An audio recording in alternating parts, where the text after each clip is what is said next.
Greetings muri Zimbabwe pachivhitivhiti simu HD apo patinoenda nhoroondo dzakasiyana-siyana maringe nenyika yeZimbabwe naizvozvo nyandana inyaya yekutambisa kuri kuitwa bhora isusu macitizens eZimbabwe pamwe chete macitizens enyika yeZambia. Naizvozvo nyaya yandauya nayo panapa inyaya iritopisa.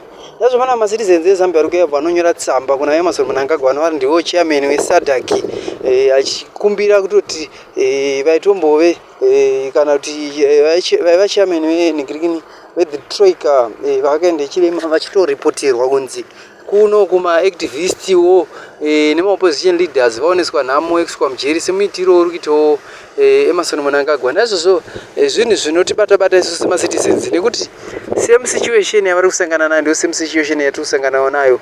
Saka mhuri yeZimbabwe ndonyange ndaya ndikudzei but ndisati ndaenda ndoda kuverengerai tsamba yacho kuti muzonzwisa kuti zvazviri zinyaya yechokwadi yange ndichitaura asi makuwa pano pari kunzi patsamba yacho rege tiverenge.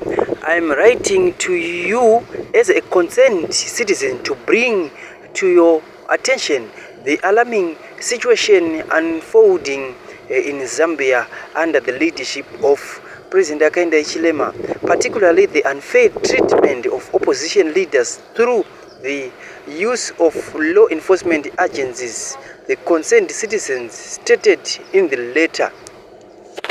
So ndofunga mazvinzwira mega nyaya ndikutotaura kuti inyaya yechokwadi hapana pekuti ngagadzire chirungu tova tichitaura mutauro watakutoita.